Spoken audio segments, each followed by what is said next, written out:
Hello everyone and welcome to the Amazon FBA formula tutorial. In this specific course, we're going to go over what is Amazon FBA and what are the requirements for selling on Amazon fulfilled by Amazon. What is FBA and how does it work? Well, starting off, number one, you're going to send products to Amazon. These are going to be products that you source from a supplier online. Your supplier can be based in another country, or your supplier can be based in your own country, or it can even be products that you manufacture yourself. The way this differs from dropshipping is you are in full control of what inventory you sell, and you buy these products in bulk at a wholesale price before selling it on Amazon. Amazon dropshipping is when you're just dropshipping other people's products. Amazon FBA is much safer, and you're in full control of your brand and every single item that comes in and out of your warehouse. Number two, Amazon then stores your product in their warehouse. Number three, customers purchase from your Amazon store. Number four, Amazon then picks up the product from the warehouse. Number five, Amazon ships the product to your customer. This is a way to save a lot of time from having to ship out products if you're trying to get your brand on Amazon. Amazon will take care of everything from A to Z, from grabbing the product from their warehouse to shipping it to your customer and even handling returns. If a return does occur, Amazon will receive the item and deal with it with your customer and then make sure that you are able to get that product right back to you. This is how Amazon FBA works. What do you need for Amazon FBA? You're going to need a pro seller account, and this is so you can sell on Amazon. You're going to need a laptop or computer. It is very hard to do Amazon from your phone, so it is very recommended that you get a laptop or computer to work off of. You can be more organized, you can print labels off of there, and you could even make labels on there and handle your inventory much easier and quicker. Number three, starting inventory. In order to start on Amazon FBA, you at least need some starting inventory to start you off. You don't want to have an Amazon account with no inventory on it. That just means you're wasting money spent on your Seller Pro account. So make sure you at least have some inventory to start with to send to Amazon once you start your account. It is recommended that you find inventory first before opening up your Pro Seller account. And once you open your Pro Seller account, then you want to start sending inventory straight to Amazon. Number four, a bank account. You're going to need a bank account so that you can get your payouts sent to you through Amazon. You're also going to want a bank account to pay for any shipping labels that you have to create. You want to make sure these are separate from your personal finances. Number five, your license and social security number. When signing up for an Amazon Pro Seller account, they're going to ask for your license and social security number. They're also going to ask for other personal information. Make sure you have this all on hand so you can open your Pro Seller account. Next is time. You're going to need time to do Amazon FBA. You're going to need time to package and label all your products. You're going to need time to make sure they get to the postal office on time. And you're going to need time to also monitor your products to make sure that they're selling, make sure your feedback is great, make sure you're the only seller on that page, and to also find suppliers and inventory. Up next, you're going to need a supplier. Finding a supplier is easy. We use Alibaba mainly to find suppliers from China. There's also suppliers you can find from anywhere in your own country. Whether it's a friend of yours or someone across the country, anyone can be a supplier as long as you can find a product for a lower price than it would be sold on Amazon. Up next, you're going to need lots of boxes. The reason you're going to need lots of boxes is because you're going to be shipping your inventory straight to Amazon. So if you have 1,000 products, you need to make sure to have at least a good amount of boxes to ship those 1,000 products to Amazon. A label printer. A label printer will come in handy. You will be printing lots of labels for your boxes that you ship to Amazon. You can use a regular standard printer.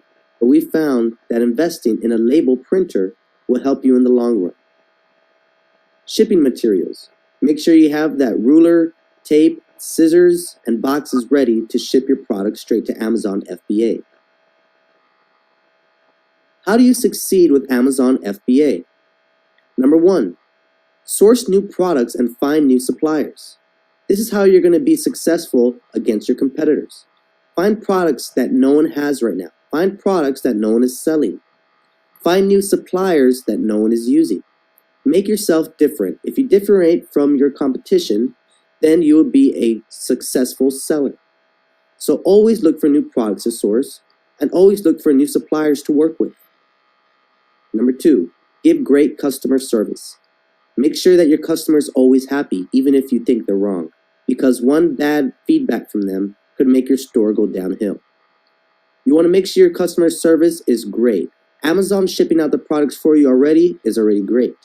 But if you could add the icing to the cake and make it even better by maybe a personal message to your customers, asking them what they thought about your product, or maybe even returning a customer message within less than an hour. Customer service will help your store go very far. Number 3, hire a virtual assistant. If you find yourself getting too busy and too worked out from your business, you can hire a virtual assistant to help you with that workload. One thing that you may want to focus on is your inventory, your warehouse, and making sure they're shipped out the right way to Amazon FBA. At the same time, you can't be worrying about things that are going on your Amazon account, such as customer messages, feedback requests, processing orders, printing shipping labels, and more. You can hire a virtual assistant to help you. We use Upwork.com to find virtual assistants for cheap.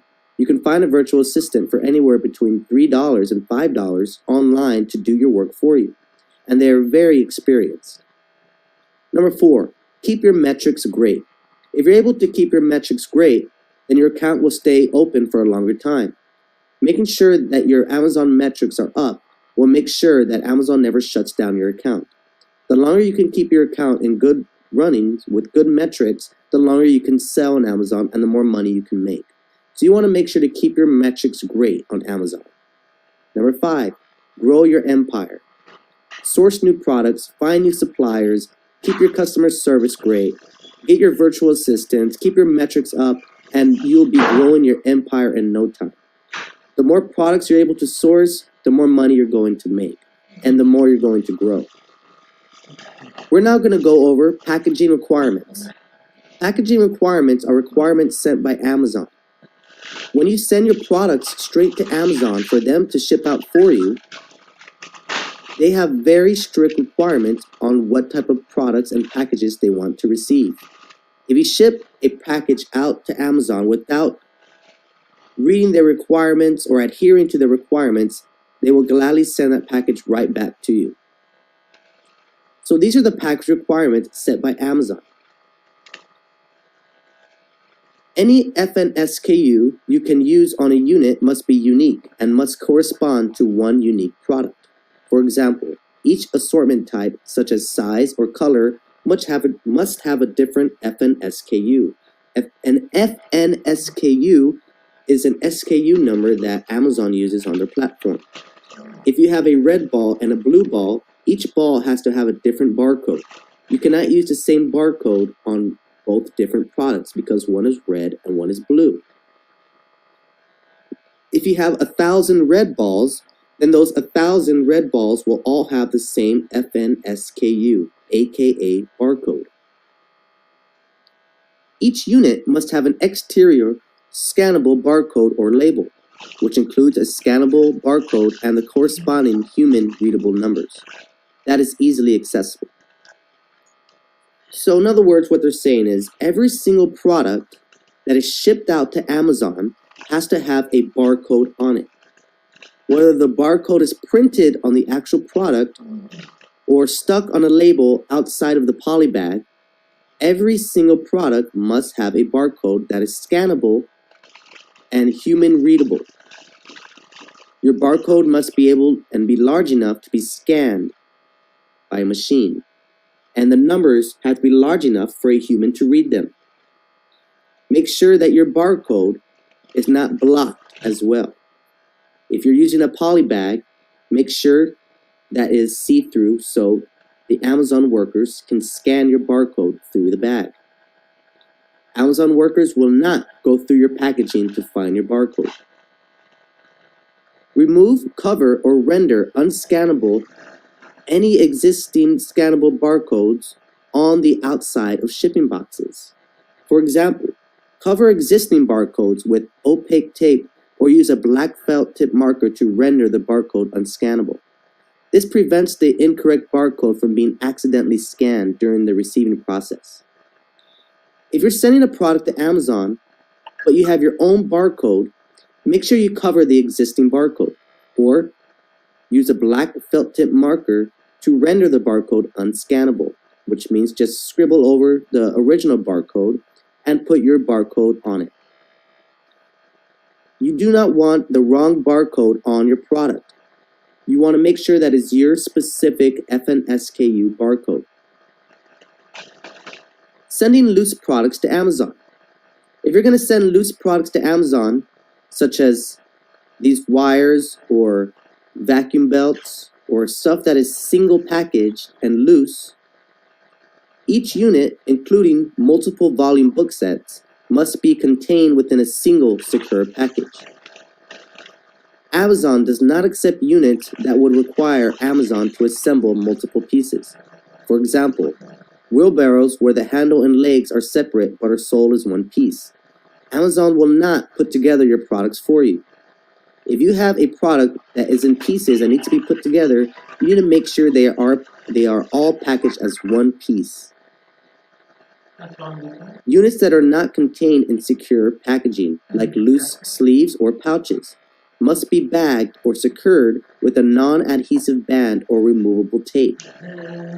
So if you have a unit that is not in secure packaging, then you want to make sure it's bagged or secured by a band or removable tape, such as these wires here.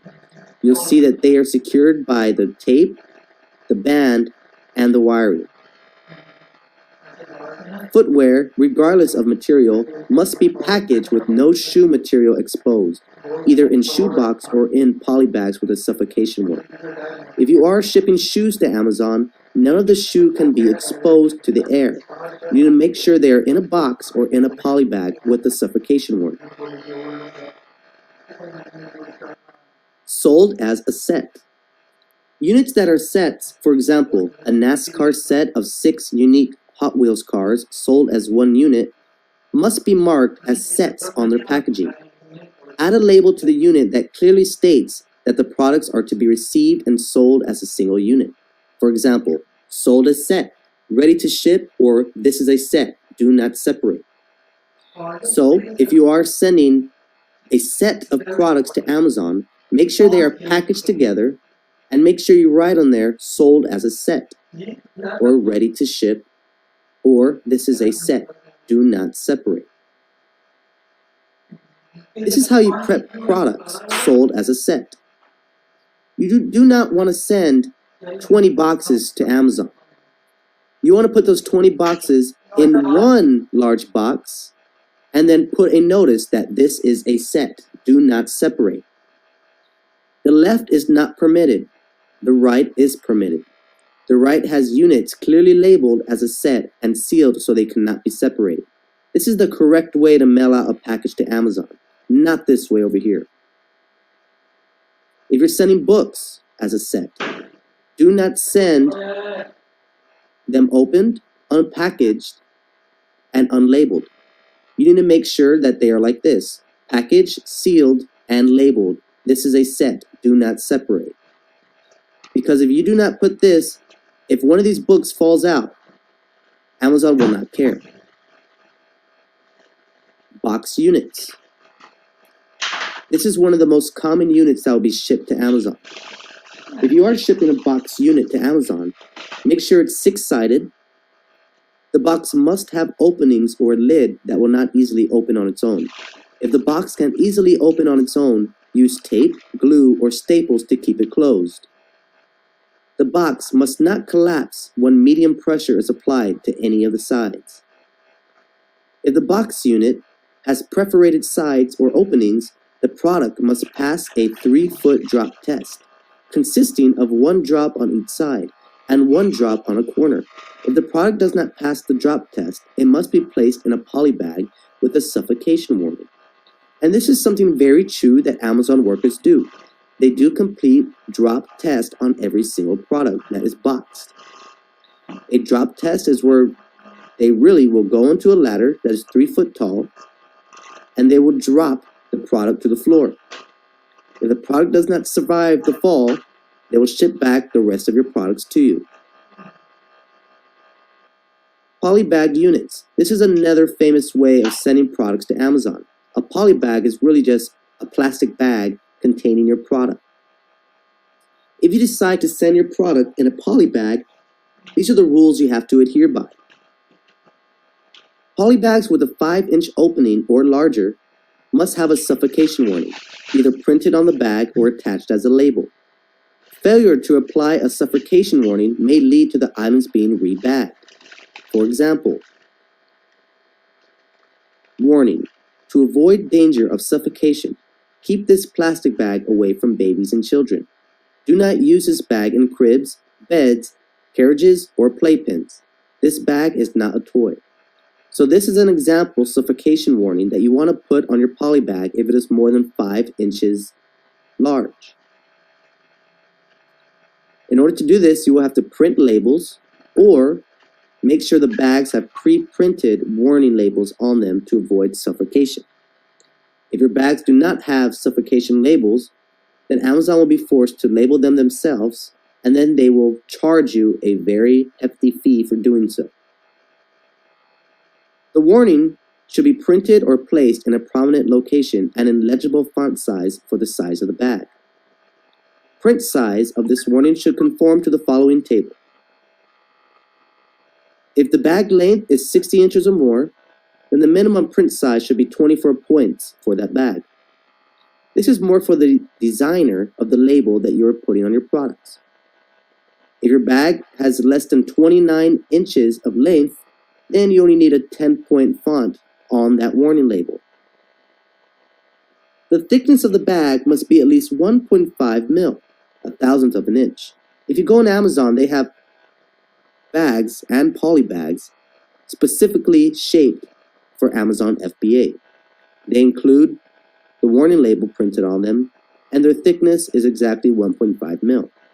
Make sure your bag is 1.5 mil or more. The poly bag must be transparent.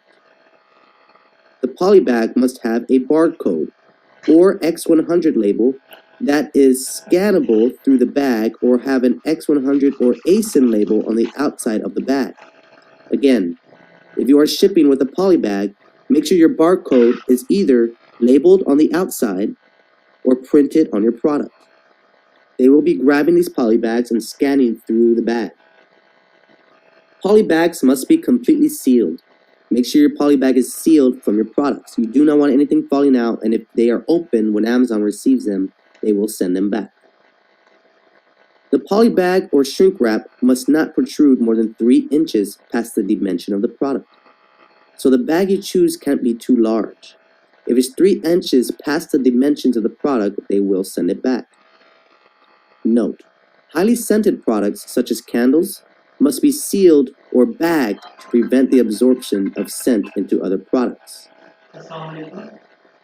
Case pack products. All products in a box must have matching SKUs and condition and must have been packaged together by the manufacturer. One way of getting a box sent to Amazon cheaper is by having your manufacturer send the product straight to them. In order to do this, the box has to be case packed. Case pack can only be done by the manufacturer. This means the manufacturer will pack all your products into one box and then send it to Amazon, which means you don't have to be the middleman of getting these products to Amazon. All bottles with the same product must contain equal quantities of that product in each box. For example, a case pack of 24 units must always contain 24 units, and it can't be 1 or 2 off. The case pack limit is 150 units per case. So if you're sending products to Amazon straight from your manufacturer, make sure they know that only 150 units are allowed per shipment. If you have more than 150 units, you have to ship in multiple boxes. While receiving this type of shipment, the fulfillment center scans one unit from the box and the box is placed in inventory. There's no need to scan every unit because they are all the same. In some cases, a manufacturer or distributor may package more than one case pack into a larger box called a master carton.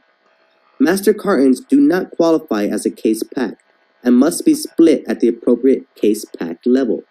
In other words, you're not allowed to put 10 boxes into one big box. You just ship those 10 boxes separately. When shipping your boxes to Amazon, follow these rules.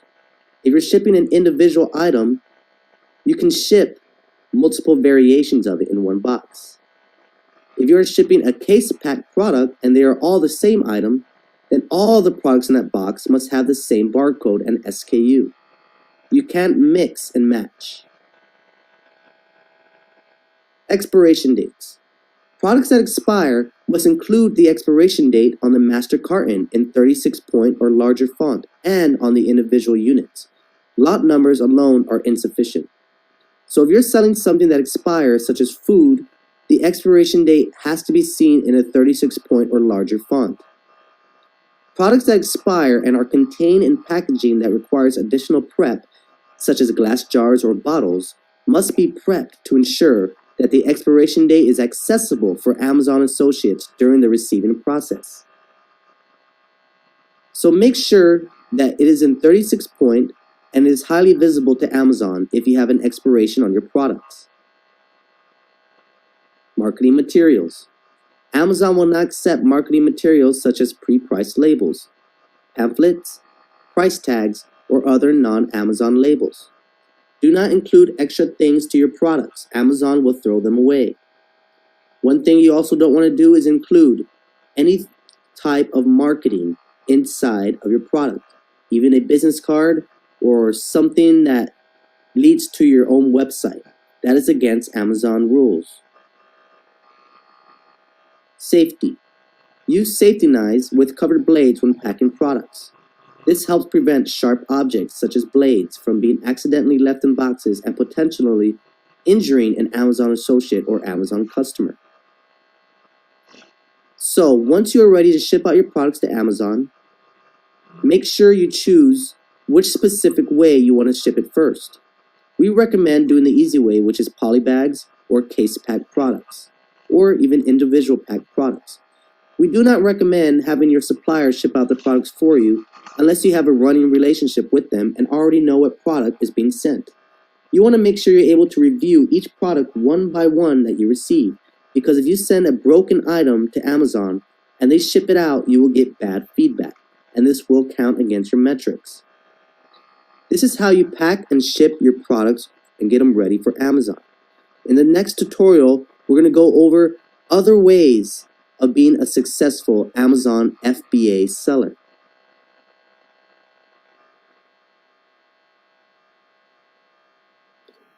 Hey and welcome to the Amazon FBA Masterclass. My name is Paoluca Haidiri, and in this course you will learn everything about Amazon FBA and the new business strategies. I will show you how you can generate a passive income by market and sell products on Amazon. The only thing you need is a laptop, Wi-Fi, and some $100 for start capital. How is the course structured? Here you can see the 3 chapters with its content. I will guide you step by step through the whole process. First, we will find winning products and suppliers that fits your niche. All you need to do is copy and paste my strategies. I will show you what secret methods I usually use for product research. After that, you will learn how to create a high-quality listing for your product and how to apply SEO on Amazon. The most important chapter is marketing and how to create campaigns without burning money. You will learn everything about pay-per-click ads and how to sell products the right way. I will introduce you to the Amazon FBA business tool, and together we will create your first PPC campaign. The difference to other Amazon courses is that you will also learn how to keep your account profitable for the long term. Therefore, you will learn how to keep a healthy relationship with your suppliers and how to manage your account properly. After this course, you will have an advanced knowledge about Amazon FBA and PPC marketing, and you will be ready to start your own business. If you have any questions or want to know more about the course or me, text me on Instagram. I can promise you that you will learn skills and knowledge that will stay for a lifetime. So don't wait too long and start now. I will see you in the course. Ciao, ciao.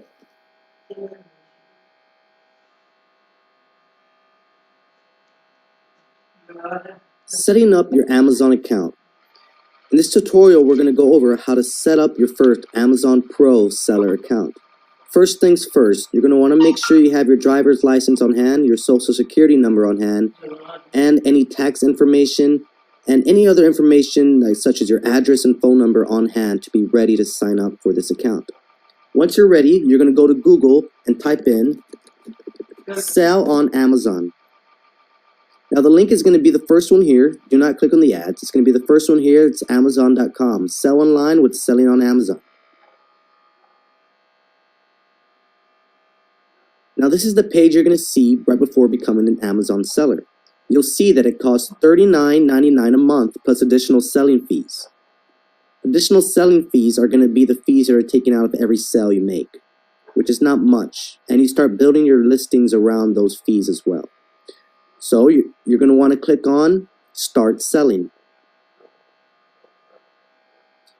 Now this is where you're going to create your first Amazon account. If you already have an Amazon seller account, then you're going to want to just log into it. If you already went through this before, just make sure you log into your account and finish setting it up. If you do not have an account already, then you're going to want to click on Create Your Amazon Account. You're going to put your name, your email, your password, re-enter your password, and then click on Next.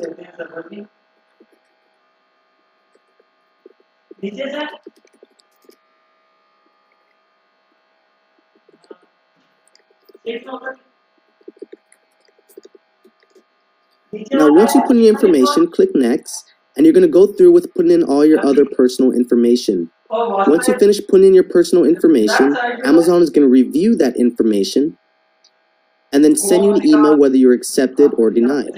Generally, no one really gets denied. They just need to prove your identity to make sure you are who you say you are. Now, I wish I could go in and show you how it is setting this up one by one, but Amazon is very, very strict on IP addresses. So if I went in and created another account on here, Amazon would know that I tried creating a second account and I would get in trouble. So one thing you want to do is, if there's another seller in your household using the same Wi-Fi as you, do not create a second account. Amazon does not allow 2 accounts in one household, only one. So make sure you go to this, put in your information, put in your personal information, and then it's going to take you straight to the Amazon dashboard once you are accepted. Now let's go straight to the Amazon dashboard so I can show you how everything runs. Now I'm going to take you into my own seller dashboard account.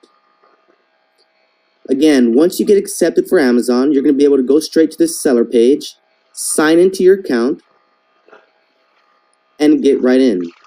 Now this is a newer account that we started here in November. Well, actually, no, this account has been used since earlier 2019. So this account we're going to go and use as our one to teach with. And we're going to run through kind of what everything is. So this is the Amazon seller dashboard. Here you'll be able to see how many open orders you have, how much sales you got in the last 7 days or 30 days, any messages you have unread, and your buy box wins. The buy box is when you go to Amazon.com and you want to purchase something, there's going to be a box that says buy now. Sellers on Amazon compete for that buy box because generally when someone is purchasing something on Amazon, they're going to click on buy now more than add to cart. Here on the left, you'll be able to see your pending orders, your unshipped orders, and any return request. Keep in mind you will get emails from Amazon if any of these do occur. You'll be able to see how many seller fulfilled orders you made in the last day, in the last 7 days, and how many fulfilled by Amazon, aka FBA, in last day and last 7 days. You'll be able to read your performance here, whether it's the buyer messages, your A to Z claims, your chargeback claims, and your account health. You also have access here to the seller forums.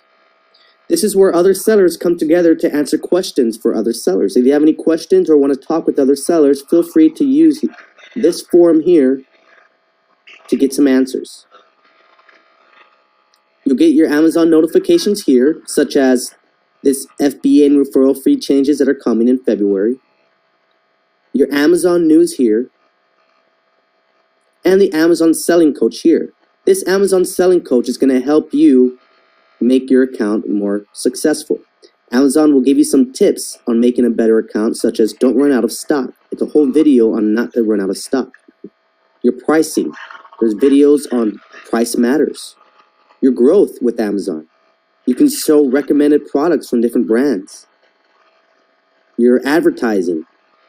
Your fulfillment. This is where Amazon helps you become a better seller on their platform. Grow your business. If you decide to grow your business on the Amazon Seller Dashboard, this is where you'll come, whether it's adding more products, staying competitive, or launching another campaign. These are all things that Amazon recommend you do to make your account better. Over here in the top right, you'll be able to see the payment summary. You'll be able to see the most recent payment made to your account. You'll be able to see the balance currently that you have on your account. And if you click on View Payment Summary, you can see your next payout and a full detailed layout of all the fees and everything being deducted from your payout as well. Manage your case log. If you have any cases open with Amazon, they're going to show up right here, and you'll be able to access them instantly by clicking on the case. A case is if you have a problem with something, you submit a ticket, and it turns into a case. That means you'll be able to access this case and talk directly with Amazon about anything happening with your case. Sales summary. This is where you'll be able to see the last sales within the 7 days, 15 days, and 30 days. So you'll see here on this specific account, in the last 30 days, there was $2,662 in sales. But if you click on View More of your sales statistics, you can see maybe the last 2 months or last 3 months. I know this specific account hasn't been used as much as we should within the last 30 days, but it does have a very good, healthy 80 orders and 2,600 within the last 30 days. I do believe this account is a $20,000 account, but just within the last 30 days, it made over 2,600. So this being one of our more basic accounts, you can see that this is already what someone, would make with a very, very high-paying job, whether it's nursing or whatever it is. If a very high-paying job would equal the amount of work that's put in for these last 30 days of sales, and this is very basic for us. Your inventory planning. So if you're running out of inventory, Amazon's going to tell you these are the SKUs you need to restock today. And you have stranded inventory with these SKUs. SKU is what Amazon uses to track their items. So every item is going to have a specific SKU to its name. And this is going to show where you sell. So we have 10 active listings in America, 100 in Canada, and 53 in Mexico. You don't just have to sell in the United States. You can sell across the world. Now, this is the basic dashboard for Amazon Seller. Now, you could go even deeper into your other features on Amazon, such as the catalog. This is where you're going to be able to add products, complete drafted products, and view selling applications. When you add a product, this is adding a new listing to your store. When you complete a draft, this is completing a product that you started to create but stopped creating midway. A selling application is when you want to sell in a specific category, but Amazon doesn't allow you to. You can submit an application to them for them to consider allowing you to sell in that specific category. One gated category is toys. Not everyone can sell toys. So you have to submit an application to Amazon to make sure that you're approved to sell in the toys category.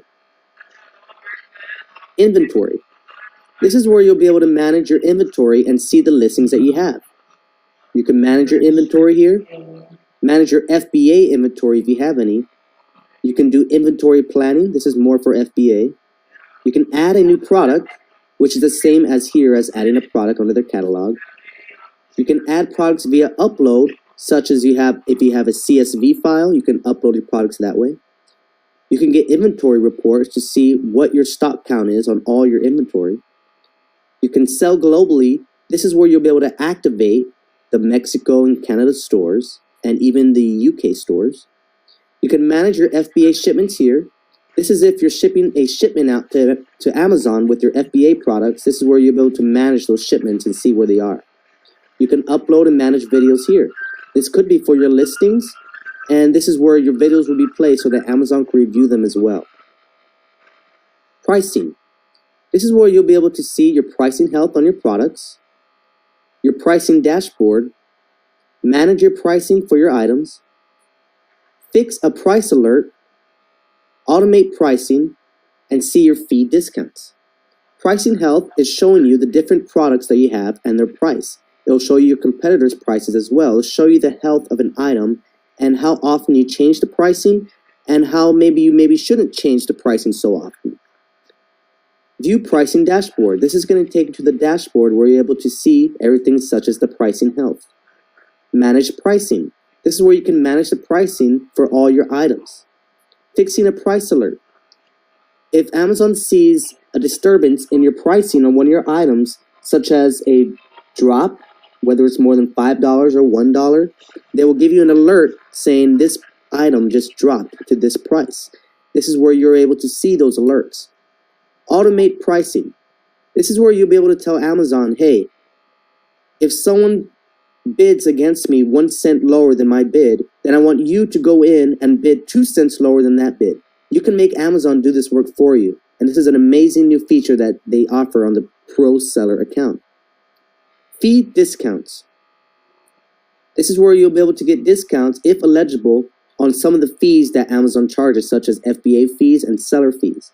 This is where you'll go to see if you're eligible, sign up, and also see maybe there's any other discounts you can get through Amazon. Orders. This is where you're going to be able to manage your orders, see the order reports, upload order-related files, manage returns, and manage a safety claim. This is where you'll be able to see all the orders you get on your store by clicking on Manage Orders. This is where you'll be able to create reports on all the orders you receive. So if your business is having a weekly meeting and you want to go over how many orders you received in the last week, you can create a report which has all the information of your sellers and buyer, and it will have all the information ready at hand for you. Upload order-related files. If you have files that relate to some of these orders, such as customizations or special notes, you can upload those here to your orders. Manage returns. If you have any customers wanting returns, this is where you'll be able to access those cases. Manage a safety claim. If you feel that you've been wronged by a seller on Amazon, or not actually a seller, a buyer on Amazon, so if someone buys from you and you feel you're being tested by them, or you feel that they're doing fraud, or you feel that maybe they are ordering something from you and then say, I never received it, but the tracking number says they received it, this is where you'll be able to make a claim with Amazon. And this claim is very important because it will help you win a case in case that Amazon gives your buyer an instant refund without even investigating the problem. Advertising. Once you start getting products on Amazon, such as maybe FBA products or even dropship products, you can have them appear at the top of the listings in search bars. So if you're searching on Amazon for dog products, the first row of products is going to be the sponsored listings, and this is where your product will show up. Keep in mind you do have to pay for this, and it is a fee-based program on every single sale you get. Campaign Manager. This is where you'll be able to manage your campaigns that you're advertising with.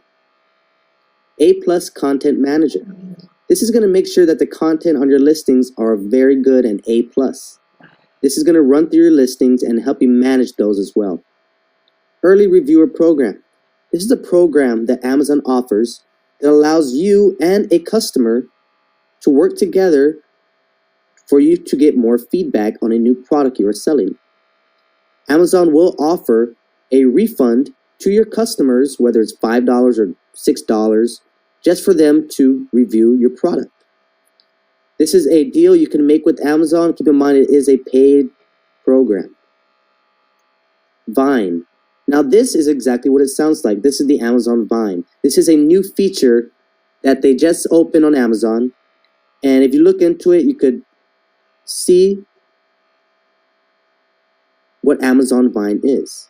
Now, we have not gone into using Amazon Vine because it is a new thing. But you can go right into it to read what it is. If you feel like getting involved, then that is up to you. Again, this is a personal preference. But this is a way to get reviewers at no cost. But they have to be products that are enrolled through Amazon, so you do have to be accepted through this program. And you'll see right now I'm not authorized to access this program yet. So it is only specific sellers, probably branded sellers, that are able to use this. Deals. Amazon is always going to have deals. And this is where you're going to be able to access those deals, whether it's a $10 off coupon or deals you want to give to your customers for every single product. This is where you're going to set them up. Coupons. You can also offer coupons on every single item you sell on Amazon, whether it's a $10 off coupon or $5. This is where you'll enroll to offer coupons on your listing. Prime exclusive discounts. Now, once you start selling more on Amazon, you're going to start getting more exclusivity of using these Amazon programs such as Seller Prime. Now, in order to become eligible for these, you have to become a very good seller. You have to have good history with Amazon, and they have to accept you for their exclusive discounts. So you'll be able to get Prime exclusive discounts by signing up and clicking on this tab here. Promotions. Now here in promotions, you're going to be able to see all the new promotions that Amazon allows you to have, whether it's free shipping, percentage off, or buy one, get one. Every seller is going to have a different promotion available on their account. The better you get at Amazon, the more things they're going to be offering you to use on their platform, such as buy one, get one, or get a percentage off, or offering free shipping. So you may not get this right off the bat. Some sellers do get lucky. But once you work more on your account, you'll start unlocking these promotions that you're able to use. Stores. This is where you're going to be able to manage the stores on your account. Whether it's the Amazon Canada store, whether it's the Amazon Mexico store, or the Amazon UK store. If you click on Manage Stores, this is where you're going to be able to go in and manage those stores, what products are in them, and also if you're even selling on those stores. Programs. Amazon does have fulfillment programs. This is mainly for Amazon FBA. This will be in another tutorial for Amazon FBA. This does not contain to Amazon dropshipping. Reports. Again, if you have a business meeting at the end of the week, and you need to bring up some reports for your workers and let them know how well they're doing, this is where you're going to come in and get all your reports for Amazon. You can get your payment reports. You can get an Amazon Selling Coach report to let you know, hey, try doing this, try doing that to your listing, or do this to your store, and maybe you might get more sales here. A business report. This is where you can see how many people have viewed each listing. You can see how many sales you got from each listing, and maybe even go specifically to each date of how many sales you made on that specific date. Fulfillment reports. This is for Amazon FBA. Advertising reports. This is for when you're advertising on Amazon, you can get all the PPC information into one report so you can manage and see how everything is working with your advertising. Return reports. Once you start getting these return requests from the customers, hopefully you don't, but once you do, you'll start getting return reports printed out to where you can show kind of how bad you are doing on Amazon, because returns are not great on Amazon. So if you want to fix your game up on Amazon, make sure to see these reports and see how you can fix it and make it better. Tax document library. Now this is where your tax documents are. for Amazon. You can come here and get different things for when you're doing your taxes here in February. This is where you're going to come to get those documents. Performance. Again, keeping a very, very good seller performance metrics on your Amazon store is very great to do. This is going to keep your store open and unlock you to new things on Amazon. This is where you're going to be able to track how well you're doing on Amazon, whether it's your account health, the feedback you're receiving, A to Z guarantee claims, chargeback claims, performance notifications, voice of the customer, and seller university. Account health is where you're going to be able to see just how well you're doing on your account, whether it's late shipments, canceled orders, or even IP complaints. You'll be able to see it all there under account health. Feedback. This is where you're going to be able to see the feedback left on your store from your customers. A to Z guarantee claims. Now, A to Z guarantee claims are one of those things us dropshippers do not like when we see it. An A to Z guarantee claim grants the rights to a buyer immediately for a refund. Amazon will not look into the situation. They will not look into the case, and they will not care what the seller has to say. They will immediately give the buyer a refund if they file an A to Z guarantee claim. That's generally saying that you're guaranteed a claim from A to Z, no matter what it is. Now, you can go in and fight back this A to Z claim by submitting a case to Amazon on this claim. And if they find that you are right, they will give you a refund, or they will pay out of their own pockets to refund your customer, and you will not be affected by this. Chargeback claims. Again, once you start getting these claims, they're going to start popping up here under your performance tab. Make sure to keep up with them. Performance notifications. This will be any notifications that you get to show how well you're doing or how bad you're doing. If you start doing bad on Amazon, they will start sending you these notifications saying, hey, you need to see your metrics because this is happening. Voice of the customer. This is exactly what it says. You'll be able to see if any customers leave notes or even see how you can build a better store. Seller University. This is where you go to learn more on Amazon.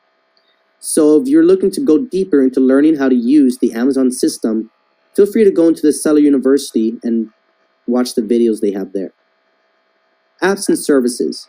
You are able to connect third-party apps to Amazon and use it, such as Shopify.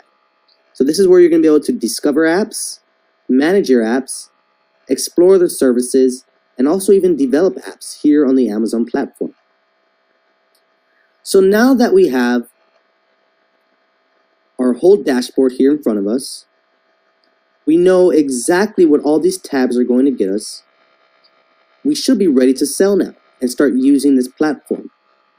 Now, there are two very important tabs here on Amazon that you will be using the most. Now, you might find yourself using the performance tabs every now and then, maybe the apps, or getting some reports once a month. But the two tabs that you're going to be using the most are going to be your inventory tabs and your orders tabs. Because, of course, you want to check in your inventory on the daily. And your orders, you're going to want to see what orders you're getting on the daily as well. This is where you're going to get the information for your customers, such as where they live, what their address is, their phone number, how many items they ordered, and more. This is also where you're going to go in and put tracking numbers once you receive them, once you ship out your item. Now, once you start making your sales, another important thing you're going to be using on this dashboard is your reports. Now, these reports not only are for your business to show how well you did or how bad you did, but also to see how much money you've made. So if you go into, let's say, business reports, you can go to maybe, let's see how many sales were made since January. We did not have this account back then, but it'll just show up when the date it started. Let's just see how many sales have came in since January to December. And you'll see there, you'll be able to see the total order items, total units ordered, ordered product sales, average units, and average sales. Now you see on this specific account that we're showing here, this account has made us over $20,000 in sales. And you'll notice, again, I said this account has not been open long. So you'll see the sales really started here around September. So from September to today, we are December 30th. So in 4 months, we've made over $20,000 on this account. So it just shows you some of the power that Amazon dropshipping has. So now that we've run through the Amazon dashboard, we've run through the Amazon seller modules, you should be ready to go with selling on Amazon. We look forward to seeing you in the next tutorial.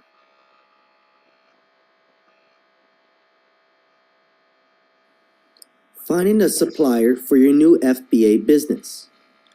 Now, if you have a product in mind that you want to sell, or if you want to sell a product that's already being sold on the market, you can find a supplier from across the country or in your own country to supply that product to you at a wholesale price. If you do decide on making your own product, which is under your brand, then you can find a supplier to build your product for you.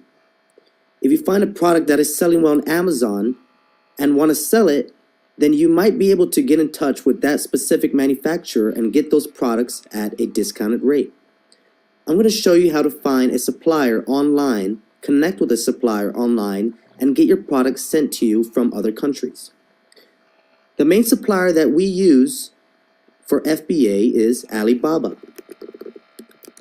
Now, Alibaba isn't a supplier, but a supplier of suppliers. They have a list of suppliers and products where you can search for it, see the supplier, speak with the supplier, come to negotiation terms, and then get the product sent to you, all whilst being protected by the Alibaba guarantee.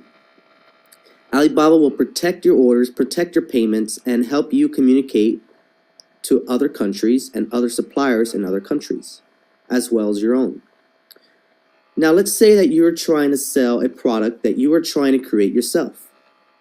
If you saw that something on Amazon is selling great and you want to recreate the product with your own brand, then you can just search for the product here. Let's say we're trying to search for a backpack to sell. So right when you type in backpack, it's going to show you some of the top backpacks that they have. It's going to show you where the country originates from. This is China. It's going to show you how long they've been members of this site, 10 years. It's going to show you if they're a verified supplier. It's going to show you if there's trade assurance for this purchase. It's going to show you their transaction level rating, the review rating, and the reviews. There's also going to be a button to contact the supplier directly.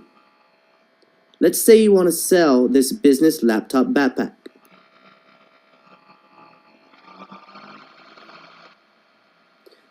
Now, if we go to Amazon.com and we type in laptop backpack, you'll see that there's very similar backpacks to the one listed here. This one, this one, this one, and this one.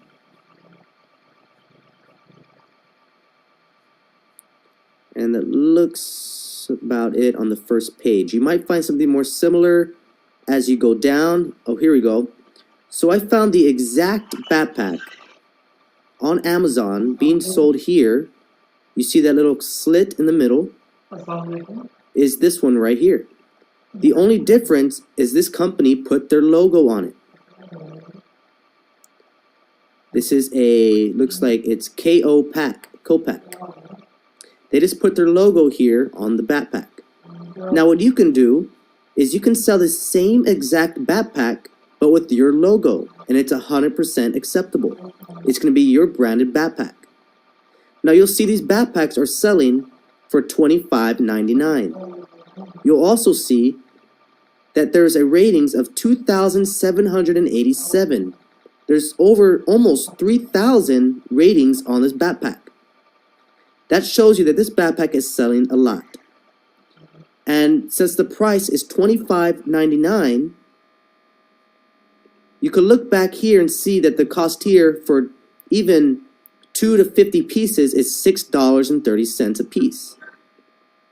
So if you're paying $6.30 and then you go and sell them on Amazon for $25.99, there's a good almost $20 profit right there. That is a very, very great profit, especially if you're selling 100 pieces a day. So we found a winning product. We found our supplier that we want to work with. Now the next step is getting in contact with our supplier. Now first and foremost, you can get an instant pricing just by clicking on the calculations here. Let's say we wanted a 12-inch backpack and we wanted 50 of them. If we wanted 50 backpacks that were 12 inches, it's going to cost us $492. It's going to cost us $313 for the pieces and $179 for the shipping. Now you might think $179 is very expensive. Well, that's because they automatically choose the fastest shipping possible. If you contact your supplier, you can negotiate them down to give you a cheaper shipping, which just will take a longer time to get to you. Once you're ready to place your order, you can click on Start Order, or you can just contact your supplier to get more information from them. Once you contact your supplier, you'll be able to talk with them back and forth on negotiations for your backpack, such as adding a logo to it. You could even get some discounts if you talk with your supplier. You're going to want to keep in contact with your supplier, put them on your contact list, and make them a friend of yours. Because if you decide to sell this product in the long run, you're going to want to stick with this one supplier for as long as you can.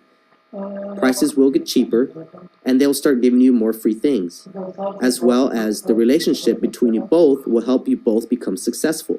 You'll also get put up on a queue of items that have to be shipped out. If they know you're a good customer, they'll always put you on top. Now you'll see for 50 backpacks, it's going to cost $492. If we sold 50 backpacks at $25.99,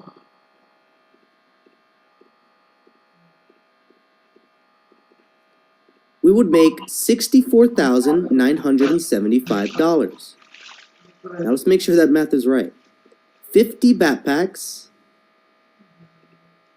at $25.99. That makes more sense. There was the math done wrong there.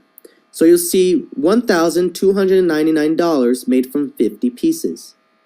So your original price of $492 now becomes almost $1,300. So you just turned that $492 into $1,300. Now if you can do this over and over and over with multiple items, that's how you become successful. And then you just order more items from your supplier and get them shipped out to Amazon. In the introduction video that you saw when setting up your Amazon, you will find we show you exactly how to ship your items to Amazon once you receive them from your supplier. Never have your supplier ship them directly to Amazon unless you trust them already and have already ordered from them previously and you already know what type of products they're delivering to you. Once you find your supplier and once you purchase the items, they're then going to ship it out to you. It should take anywhere between 4 and 15 days for this specific product. Once you start ordering more pieces, then it gets cheaper and cheaper. Now this is a way to find suppliers on Alibaba.com. Now let's say you want to sell a branded item. Now let's say we wanted to sell a modem. Okay, Netgear. Let's try Netgear because we see these modems are selling for around 109, so it's really good.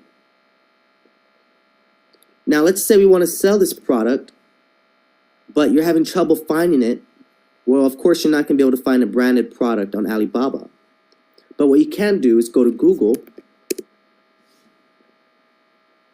and you're going to type in Netgear cable modem or whatever you're trying to sell.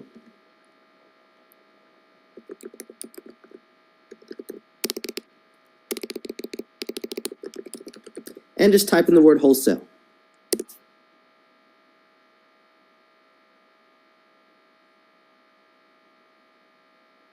Now, some brands will not allow wholesaling of their products. Some of them will.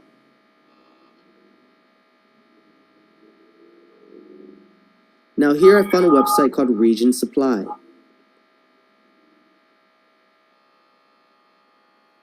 Region Supply is proud to offer the best quality products at the lowest price with the highest standard of customer service.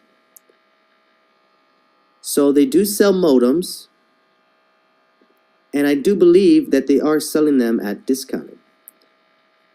Now, you could even speak directly with the manufacturer if you're a wholesaler.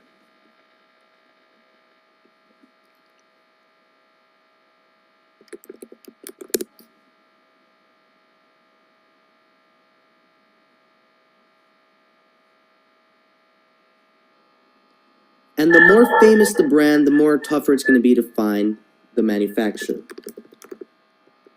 But that's what makes it fun.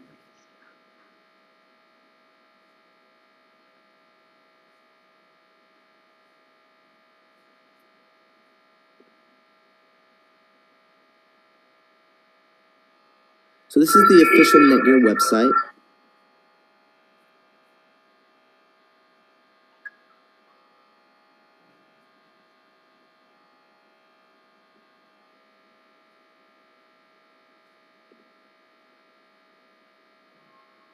Let's see if they have any contact here. Ways of contact.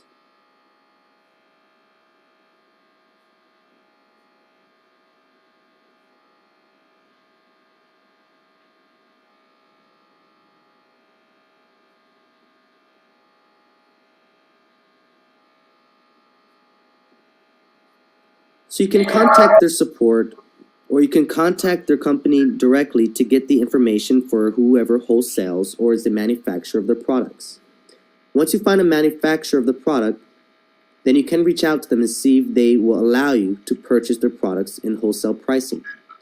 They'll then ask you to submit an application to them, and once you submit the application, they're going to decide whether you should be allowed to be one of their wholesalers. Some websites and some brands will be easier than others to buy wholesale from them. Some websites even allow you to even just scroll to the bottom of the site and it'll say, wholesalers, click here. So, for instance, if we typed in wholesale products,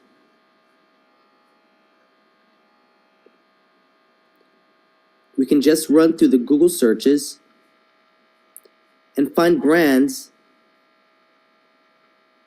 that sell at wholesale.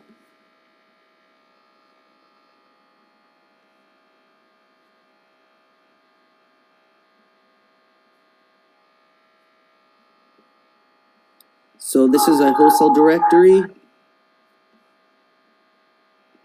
This looks like a wholesale directory. And they do have products. There we go. There's one of them. This is called Doba. Wholesale price, $10.70. Retail price, $37. So you can buy these in bulk for $10 and sell them for $37 each.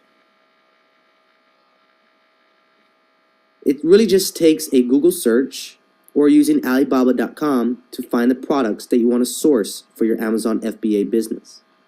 If you decide to sell your own products, everything will be the same except you'll be shipping out these products directly to Amazon yourself as your products. You will be designing them and doing everything your own, such as a logo, etc., etc. Once you are ready to ship your products out to Amazon, then watch our introduction video and we'll show you exactly how to get those products to Amazon. This is how you find reputable suppliers online to find FBA products to sell.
Finding a winning FBA product.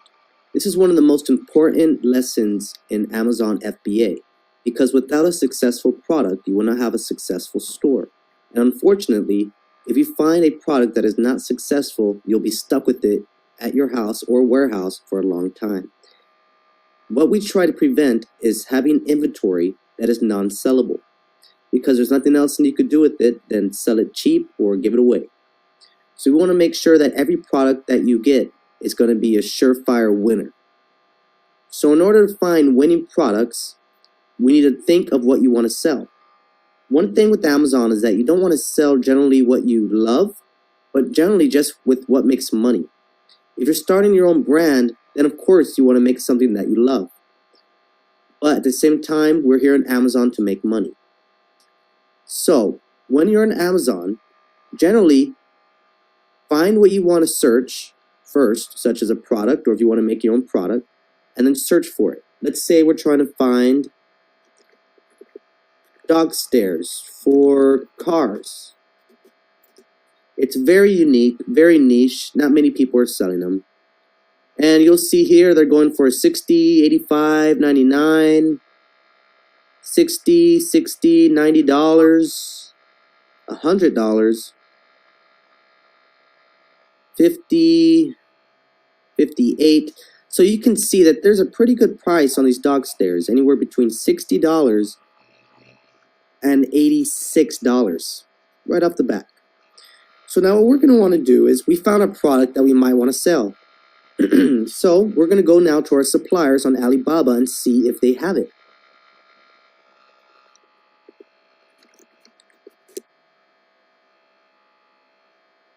Dog stairs for cars. So you can see they do have them. And here's one right here. Now we just saw that these products are selling specifically between $60 and $90. Now we did find that product here from our supplier, and it's only selling for $17.20 a piece. So if you did the math right on that, if it's selling, excuse me, if it's selling for $60 at minimum,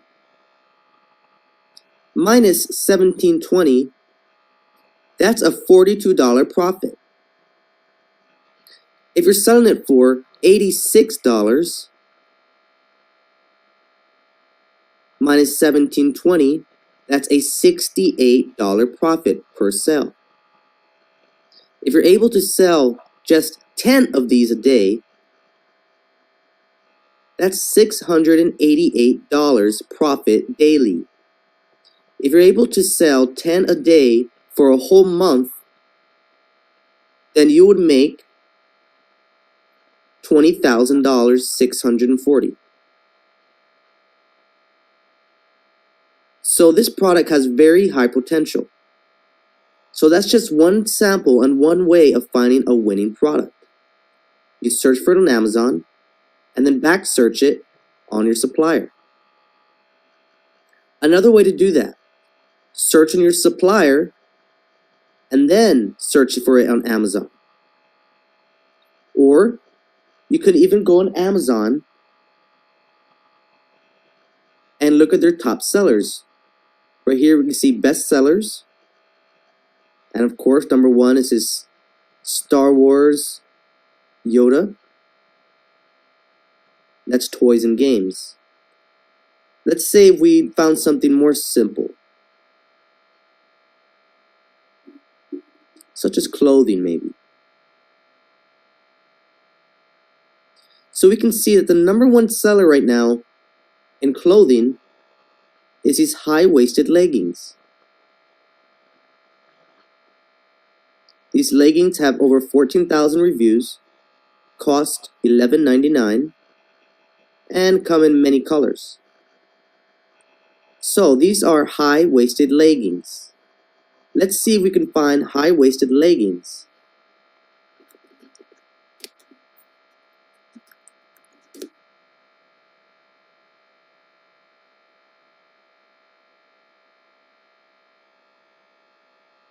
And they are all over the place. There's so many leggings to choose from. Here are some new high-waisted leggings. And they look almost exactly like these. Perfect. So we found high-waisted leggings. And we saw that it's a for sure fire seller on Amazon. It's the #1 best seller with over 14,000 reviews. And it's selling at over $12. This product, if you buy less than 100 pieces, it's going to cost you $3.09 a piece. So let's calculate that.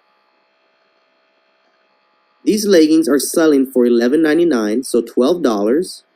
So you can sell yours equivalent to theirs. And they cost $3.09 per piece. That's a $8.91 profit. So if you sold exactly what they're selling and were in this place of this seller at this time with this product that they posted,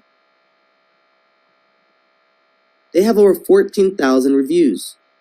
So within the time they've sold this product,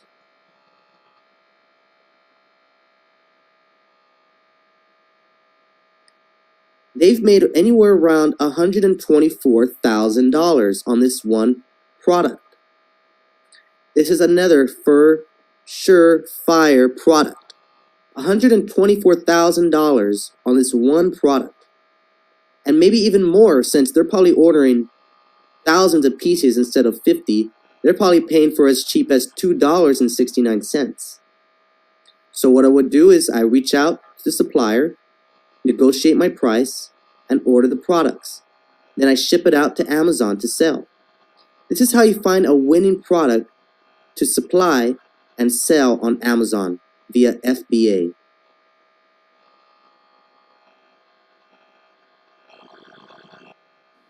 Sending inventory to Amazon for Amazon FBA. Once you're in your seller dashboard, go to your products. Once you're on the specific product you would like to send Amazon, go to the tab on the right and click on Send/Replenish Inventory. If you do not see this there, then you must convert your product to Fulfilled by Amazon. Make sure you click on Change to Fulfilled by Amazon. Once you do that, you're going to be able to click on Send/Replenish Inventory. Click on Send/Replenish Inventory. You're now going to be taken to create a shipment to send your products to Amazon. You can create a new shipping plan or add to an existing one. Once you start to create a new shipping plan, you're going to put the address you're going to ship from and the package type. Are you going to be shipping individual products or case pack products? Most likely, since you're shipping from your own warehouse or your own house, you're going to be shipping individual products. Only case pack products are done by the manufacturers. So you should be doing individual products, meaning you'll have different products inside one box, or one box full of the same products with the same barcode. Once you choose individual products or case pack products, you're going to continue. You're going to see your item here listed with your merchant SKU, your product name, the condition, the information or action required, the amount of units you want to send to them, and the capability to remove this product from your shipment plan. Under units, you're going to choose how many units you want to send to Amazon. Keep in mind, you will start off with unlimited storage, but once your product is there for a good amount of time, Amazon will start charging you storage fees. This varies by product and weight. So let's say we want to send Amazon 10 units. So we're going to type in 10 units. Click on Continue. Now they're going to ask you who's going to prep the items that are being sent to Amazon. Are you going to be doing it, or is Amazon going to be doing it? If Amazon does it, they're going to charge you a hefty fee for packaging and prep. We recommend you do it yourself to save some money. So go ahead and click on Merchant, because we are the merchant and we will be the ones handling our shipment being sent to Amazon.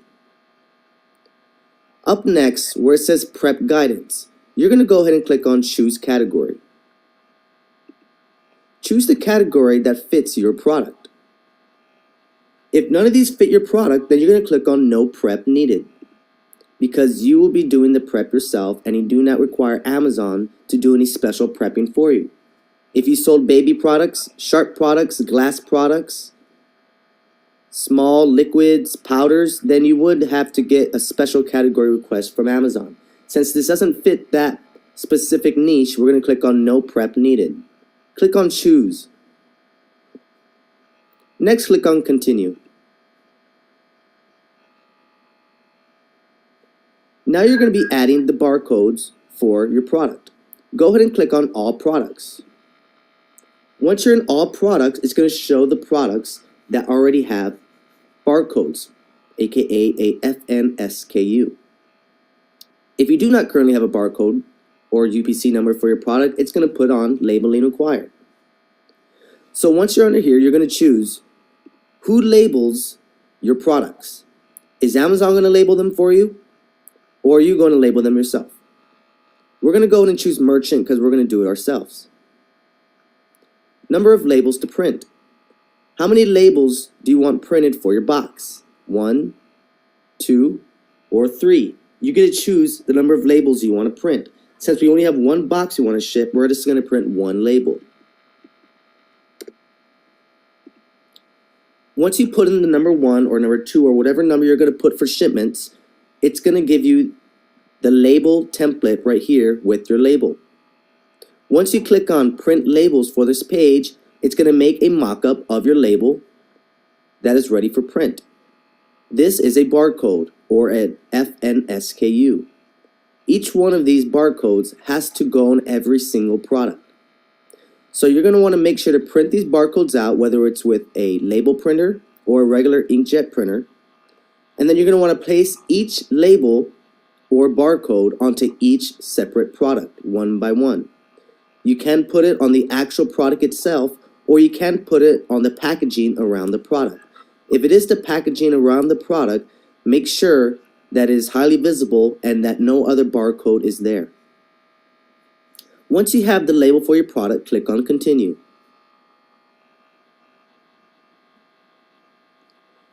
They're going to show you now where you are going to ship your package to. Now keep this in mind. Amazon has warehouses all across the United States of America and other countries. They're going to choose the warehouse closest to you for you to send your products to.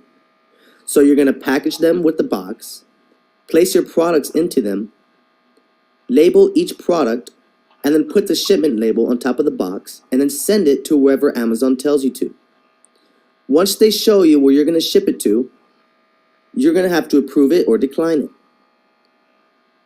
You generally don't have a choice of where and what warehouse you're able to ship your products to. And also, you are not able to directly drop off your packages to Amazon. You have to ship it to them. So once you choose where you want to send the products to, go ahead and click on Approve and Continue. You just approve the warehouse that you're going to send the products to. Now we're going to go ahead and work on the shipment. This is how you're going to pay and choose what shipping service you're going to send to Amazon. So click on Work on Shipment. You're going to see now the shipment name, where you're shipping from, where you're shipping to, what the shipment contains, if you have any service fees, and the shipment status. We're going to run through this one by one, starting with number 1. Let's review our shipment contents. Click on Review and Modify Units. We're going to make sure that everything here is correct. This is the product we want to send out, and this is the amount of quantity that we want to ship to them. So this is correct. Number 2, the shipping service. You're able to choose a shipping method between small parcel delivery or less than a truckload. We're going to use small parcel delivery because you're shipping individual boxes. If you're shipping at least 150 pounds, then you would be shipping less than a truckload to them. Since this is just a regular box that we are shipping from our home or warehouse, we're going to choose small parcel delivery. Shipping carrier. You're able to choose between an Amazon partner carrier, aka UPS, or another carrier such as USPS, FEC, FedEx, DHL, or UPS, United Parcel Services. We're going to go and choose Amazon partner carrier. This is because Amazon gives you discounts by using their partnered carrier. It is always recommended to use an Amazon partnered carrier because if anything goes wrong with your product, you're insured by it with Amazon. If you're using another carrier, they are not responsible for what happens with that shipment. Number 3, shipping packing. How will this shipment be packed? Everything in one box or multiple boxes? If you have multiple boxes, let's say 5 boxes, then you would choose multiple boxes. If you have everything just in one box, then you're going to choose everything in one box. Now that we chose everything in one box, it's going to ask us for the box weight and box dimensions. Make sure to weigh it to the nearest pound. So let's say our box weighs 5 pounds. We're going to put 5. Now we're going to put our dimensions, length, width, and height. So let's say our box is 5 by 5 by 5. Then we're going to confirm it. Once you have confirmed the information for your box, you're going to be able to get the shipping charge cost. Go ahead and click on calculate. The estimated parcel post cost is $4.20. So now we see it costs $4.20 to ship our products to Amazon. Amazon will not charge you this right away. What they're going to do is they're eventually going to pull it out of your bank on Amazon. Whatever profit you're making on Amazon, they're going to pull it from there. They aren't immediately going to pull it from your bank. Once you accept the charges, you're going to be given the shipping labels. Then you're going to click on print box labels. Once you print these labels, you can start placing them on your box or boxes. Once you finish this, click on complete shipment. You're now ready to send that box directly to Amazon. You can set up a pickup from your carrier or take it directly to the UPS store. This is how you create a shipment to send your products to Amazon. Now let's go ahead and go over the regulation and rules about the packaging inside of the box that you send to Amazon. You can find this by going to Google.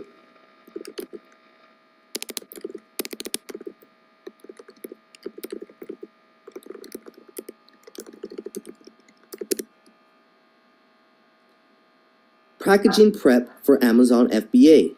If you go to Google, you can find a page and review the same things I'm about to show you now. These are the rules that Amazon requires when shipping products to them. They do have requirements. Now, I did mention every single product has to have a barcode on it. Now, let's read through this. Any FN SKU you use on a product must be unique and must correspond to one unique product. For example, each assortment type, such as size or color, must have a different FN SKU. So if you have a red ball and a blue ball, each one has to have a different FN SKU, aka a barcode. Each unit must have an exterior scannable barcode or label, bagged or secured with a non-adhesive band or removable tape. For instance, this wire here is packaged sets. For example, a NASCAR, this is going to be one of the most common units sent to Amazon, regular boxes with their package inside of it. A box unit must be 6-sided. A box unit must have openings or a lid that will not easily open on its own. If the box can easily open on its own, use tape, glue, or staples to keep it closed.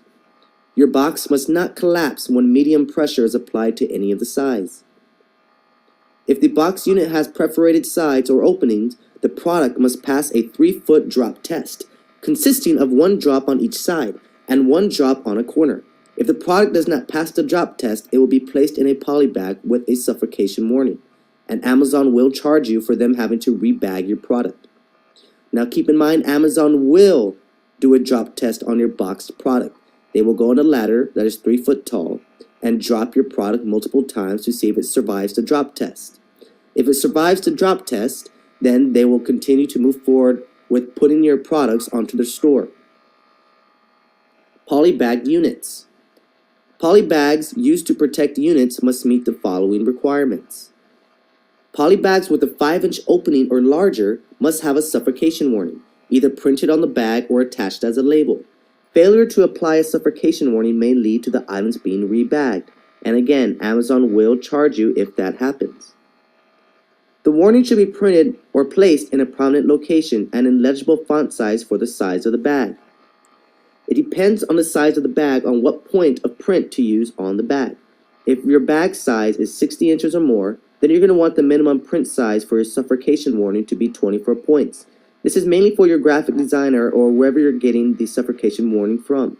Some poly bags do have the suffocation warning already printed on them, and you can find these on Amazon.com for sale. They are ready for FBA. Or you can create your own suffocation warning and get those labeled and put onto the bag with the labeler. The thickness of the bag must be at least 1.5 mil. Again, you can purchase these bags ready for FBA on Amazon. The poly bag must be transparent. The poly bag must have a barcode that is scannable through the bag. So once you have your barcode label, you can put that label on the outside of the poly bag to make sure it's scannable. Or you can put it on your product, but just make sure that it's scannable through the bag, so the bag should be transparent. Poly bags must be completely sealed. The poly bag or shrink wrap must not protrude more than 3 inches past the dimension of the product, so make sure you have the right size poly bag as well.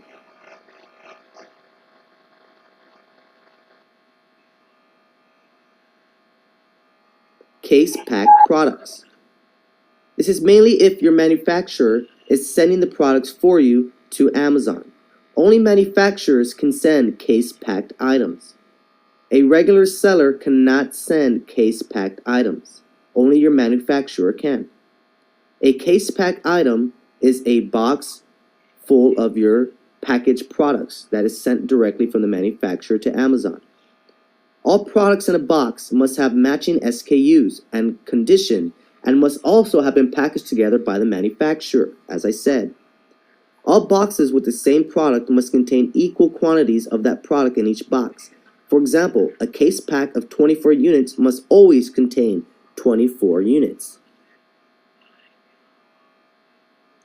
The case pack limit is 150 units per case.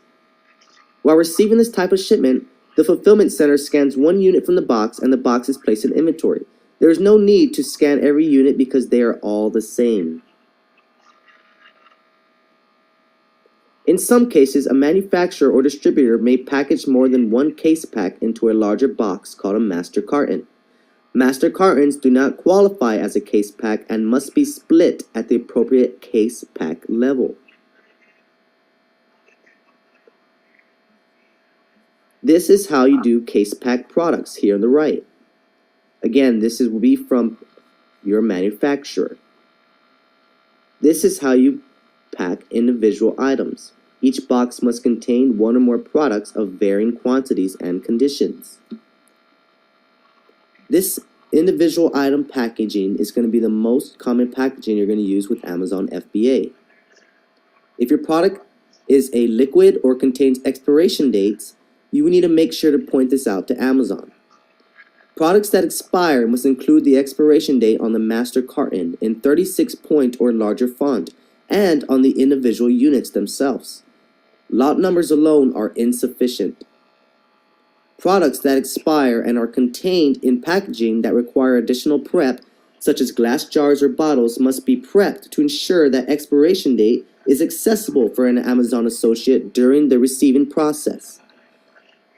For more information about the requirements for products with expiration dates, you can see this link here. Amazon does have a specific page for products that contain expiration dates. This should be food, groceries, liquids, or other products that can expire. Marketing materials. Amazon will not accept marketing materials such as pre-priced labels, pamphlets, price tags, or other non-Amazon labels. You cannot include anything that will market your business into these Amazon FBA products. Amazon will find out and they will send you all of these packages back while charging you for it. Safety. Use safety knives with covered blades when packaging products. This helps prevent sharp objects such as blades from being accidentally left in boxes and potentially injuring an Amazon associate or Amazon customer. Amazon has previously found knives inside the boxes from the customers just leaving them in there or forgetting them in there, or even small blades that were used to open or cut boxes. Make sure to leave these items outside of your box. They can result in your account being deactivated. This is how you set up an Amazon FBA shipment, and these are the requirements needed for the packaging inside that shipment.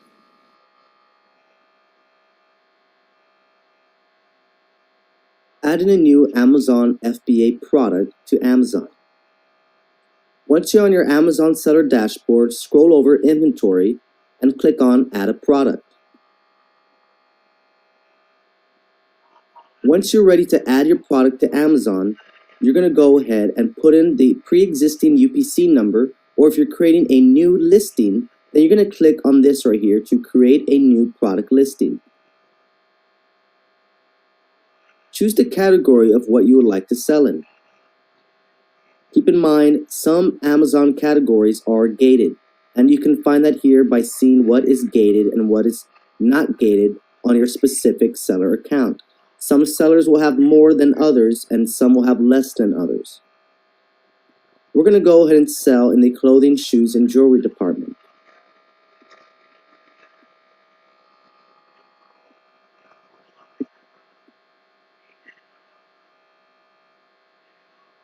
Once you choose what you want to sell, you're going to be taken to the dashboard, and on this dashboard is where you're going to put the specifics of your product.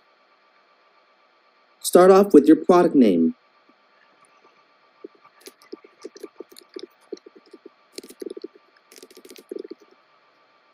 Make sure you add some SEO keywords into your product name to help it be better searched. You'll find by looking at other Amazon products that there's a ton of keywords in their titles. You will hardly ever find a title that is just the product name itself. It's going to say my product name for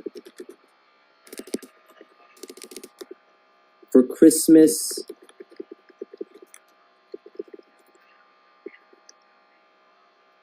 birthday gifts, holidays. You'll see different keywords inside the product name title. This is going to help your product be found when someone is searching for your specific product. So go ahead and add not too many keywords, but a good amount of keywords, and make sure it also reads well. Product ID. This is where you're going to place your UPC code that you just purchased. You can get a UPC code from GS1 or using a website that we use called snapupc.com. They have very cheap UPC codes here that you could use on Amazon. Once you place your UPC number in here, keep in mind you cannot use this UPC number ever again. Place your brand name here. Your brand name should be your own brand, your own seller name. Color. Choose the color of your product. Depending on what product you choose, these settings are going to be different. Since this is a clothing product, they are going to ask for more details about the specific product. If you are just selling maybe training cards or sports cards, then you will find there's probably less questions on how specific your product is. But for this example, we're using clothing. So again, your brand name, your color of the product, the color map, such as the values. And you're just generally going to put the same colors that you did up here, but this is for Amazon to set the color map. Department, is it for adults, children, men, women? That's where you choose it here. Size. What size is this product in or available in? If you want to put multiple sizes, then that's where you're going to add it into the variations up here. Size map. Again, if it's a large that you're selling, make sure to put large in the size map. Outer material type. Is it cashmere? Is it wool? What is it exactly? You can add up to 5 different material types. Material composition. This is up to you. What is the material composed of? Variations. This is where you're going to add the different variations or different colors or different sizes of your product. So let's first choose a variation theme. Let's say our clothing is going to have different sizes. So we're going to click on size. We're going to put our first size, large.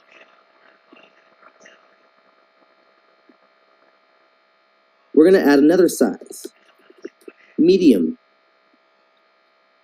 And another size, small. Now we have large, medium, and small. It's going to ask for the size map here. This is generally going to help Amazon know exactly what type of size you're selling. So just go and match it with your size. Seller SKU, you're going to go ahead and leave this blank, because what you're going to do is create a parent listing. These are going to be child listings under your product. So you don't want different SKUs for each different product. You want it to be all under one. So we're going to leave these all blank. Leave this blank and only change the ones that need to be changed, which is the ones in red. Item condition, new. Standard price. If you want to charge a different price for every size or different sizes, you change the prices here. You're also going to put the quantity of each one here. Once you set your variations, go ahead and move on to the offer. This is where you're going to choose that you're sending the products as an Amazon FBA product. So instead of clicking on, I will ship this item myself, we're going to leave it at Amazon will ship and provide customer service. Once we have chosen Amazon will ship and provide customer service, we're going to go and leave it for there. Next is the images. Go and upload the images you have for your product. Keep in mind, products must fill at least 85% of the image. Main images must have a pure white background. Images must be at least 1,000 pixels by 500 pixels. Images must not exceed 10,000 pixels on the longest side. JPEG is the preferred image format, but you may also use TIFF and GIF. We recommend using TIFF or JPEG, not a GIF file. So you're going to want to upload your product images, choose the main one here, and then add the additional supporting images down here. Once you finish filling out all this information, we're going to go into the deep details about your product. We're going to go ahead and do some SEO on your product to make sure your product is found on Amazon. Now we do go into this more detailed in the other tutorial talking about adding search engine optimization to your product. But let's do a quick run through of how it would look. Now that you added the advanced view, we're going to click on description. This is where you're going to add the description of your product. Make sure to add as many keywords as possible. This is what's going to be found when searching on Amazon. Key product features. You can add up to 5 main product features that will appear on the right-hand side of your product listing. These are the first features that they see on your listing. Make sure they have very important keywords inside of them, also to help your product show up in search engines. Keywords. This is where you're going to put the search terms and other specific keywords for your product. You can choose what people are going to search for when looking for your product. So find the top keywords that are being used for your specific niche or product and type them into the search terms. Again, this is what people are going to search on Amazon to find your product. More details. Generally, I leave these blank, but you can go in and fill them out specifically to help Amazon know what type of product you have. This page is going to be different for every single product. Since this is clothing, you can see they have the inseam sizes, the rise height, the leg diameter, the waist size, closure type, belt style, bottom style, control type, fabric wash, fit type. There's so many more specifics that you can go into here that will show up on your listing. This will help your customer know what type of product you have. This is how you create a brand new Amazon FBA listing. Once you click on Save and Finish, it automatically gets reviewed and put onto your account. The next step is sending your inventory to Amazon.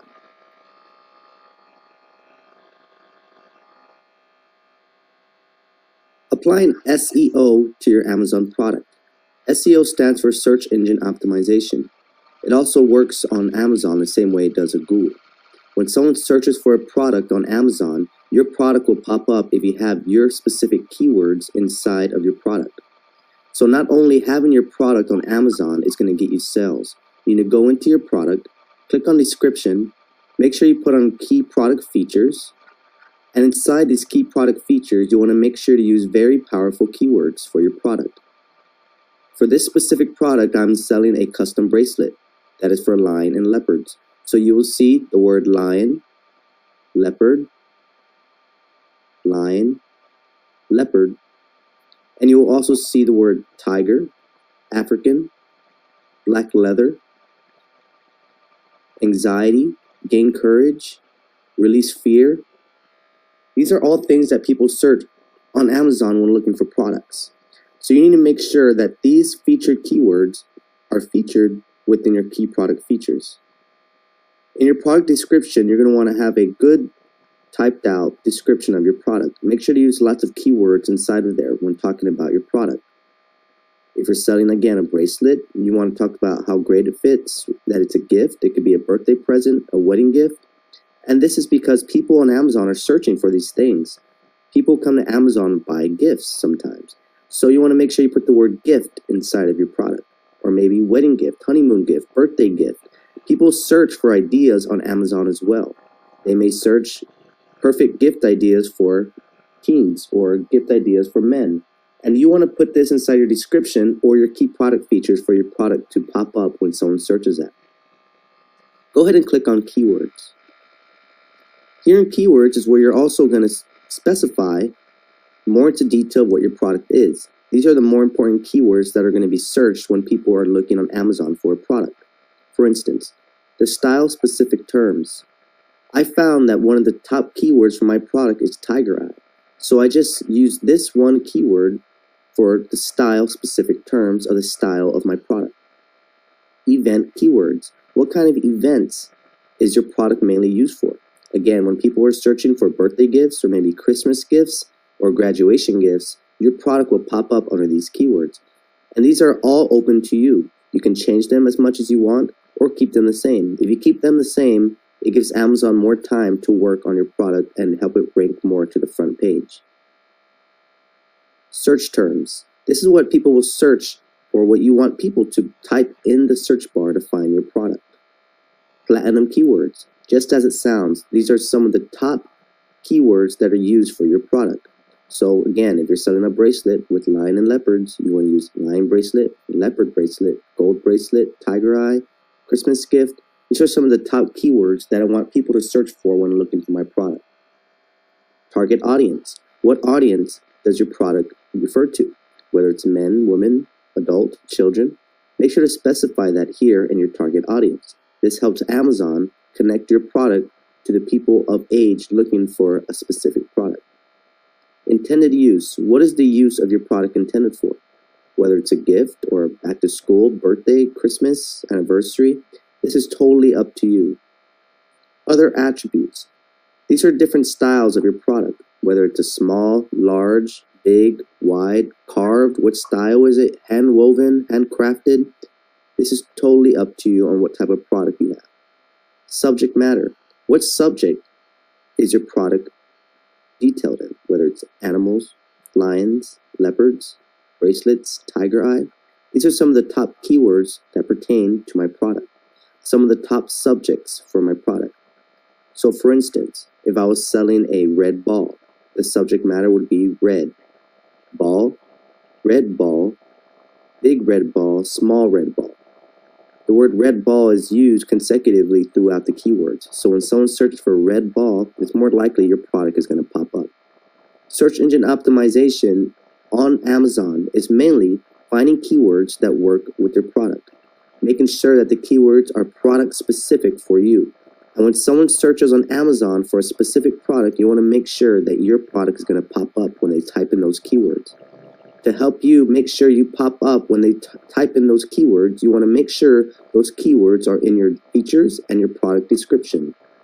And this is how you do product SEO on your listings on Amazon.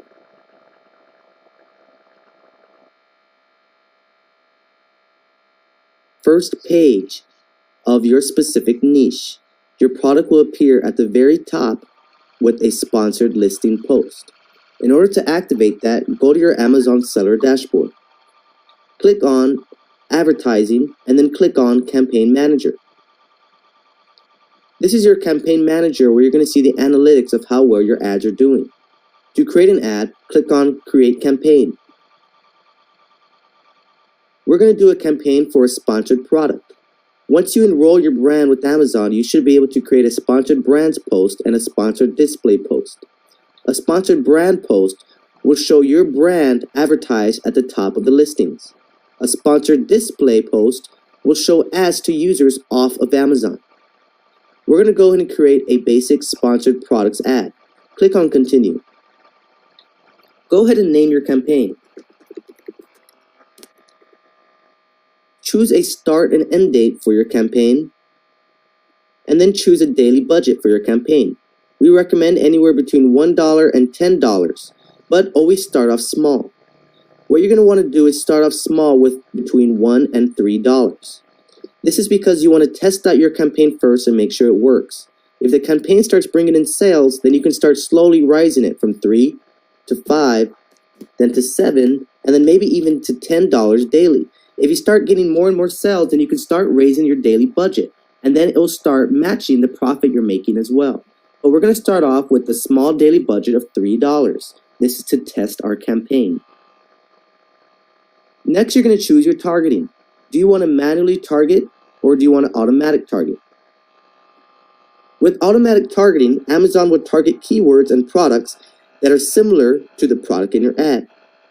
With manual targeting, you are going to choose your own keywords or products to target shopper searches and set custom bids. We recommend starting off with an automatic targeting campaign. Amazon is very smart when finding people to purchase your product. What they do is they grab the category you're in, they'll find your competition, see what is working for them, and then use it for you. Generally, any automatic campaign should start working with Amazon. Once you start figuring out what works with an automatic campaign, then you can start moving into a manual targeting mode. Manual targeting is for more experienced users. Although, if you know your brand, if you know your niche, and know what keywords specifically are for your product, then you want to do a manual targeting campaign. I'm going to go ahead and show you how to do a manual targeting campaign. Click on Manual Targeting. Now that you chose manual targeting, you're going to be able to choose who to show your ad to. So let's scroll down. This is the campaign bidding strategy. Amazon has a strategy of dynamic bids, down only, dynamic bids up and down, or a fixed bid. Once you place your bid into your product, you're going to tell Amazon, okay, I'm going to allow you to bid on my product, but I only want you to bid downwards. So if someone places a bid and it's 10 cents less than mine, then I want you to bid down to maybe 11 cents. So you're beating them. With dynamic bids up and down, you're pretty much telling Amazon that I will allow you to raise my bid out of my daily maximum budget just so I could win that click. Amazon knows when a click is more likely to lead to a sale. That is because they find users that have previously just bought and know that they're more likely to buy something again. This allows Amazon to double or maximize your initial bid by 100%. Fixed bids. This is where Amazon will use your exact bid and any manual adjustments you set. Amazon won't change your bids based on the likelihood of a sale. So if you're working on a specific budget and you don't want to work outside that budget, then you're going to make sure to use a fixed bid. Pretty much telling Amazon, I will not go up or below this bid. Do not change my bid, and my bid is set to what I want. We're going to go ahead and set our bid to up and down because we want Amazon to bid for us, whether it's higher or lower, so we can win that conversion. Next, let's create an ad group. An ad group is what products you're going to add to your campaign. You can advertise just one product, or you can advertise all your products into one campaign. What we're going to do is just use one product and add it to our campaign. Targeting. Now that we're doing manual targeting, we're going to choose what type of targeting we want to use. Do we want keyword targeting or product targeting? With keyword targeting, you're able to target specific keywords to your niche. With product targeting, you're able to specifically choose any product on Amazon and target their viewers. For instance, if you had a competitor that is selling your product for a more expensive price, then you can target their product for your product to show up on their listings. Your product will be advertised on their listings, and if their customers see your price is cheaper, you may be able to steal their customers and their sales. We're going to go and use keyword targeting because we want to make sure that our product is being seen by the keywords we know match our product specifically. So you're able to choose, do you want to show your product to broad searches, by the phrase search, or by an exact search? In other words, if someone is searching red ball, it's going to show up under the exact search. If someone is searching for just the word ball, then it'll show up under the word phrase. If someone is searching for the word blue ball, then it's going to show up under broad because they're not looking for a red ball, they're just looking for a blue ball specifically. But your product is still a ball, so it might have a chance of getting a sale with the person who's interested in a blue ball.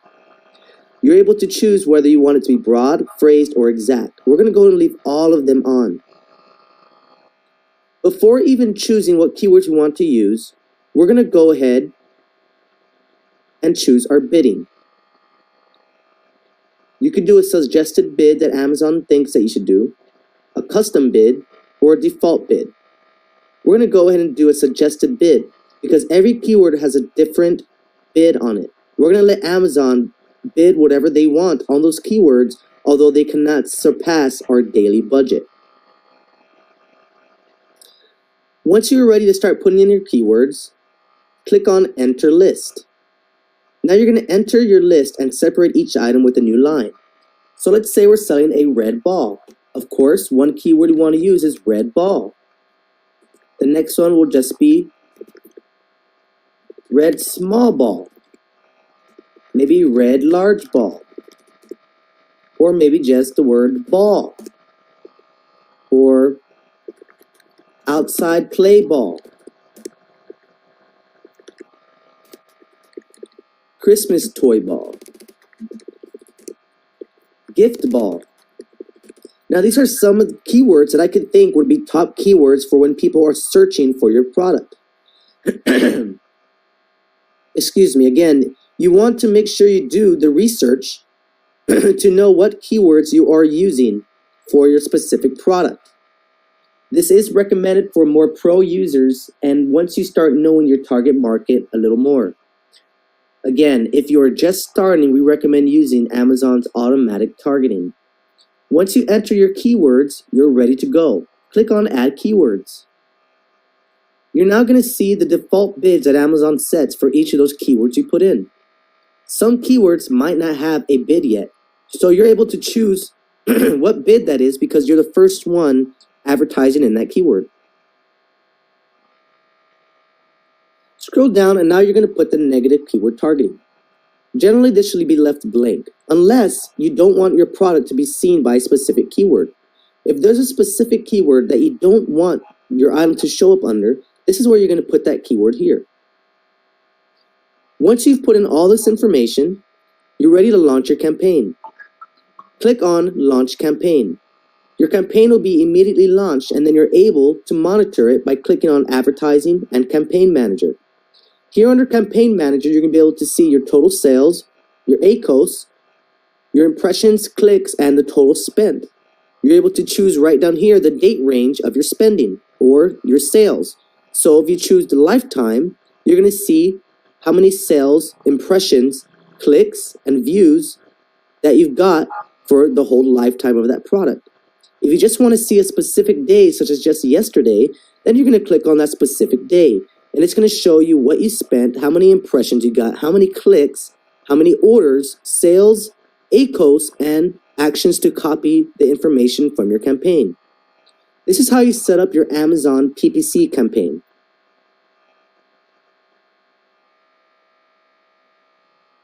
Amazon seller metrics.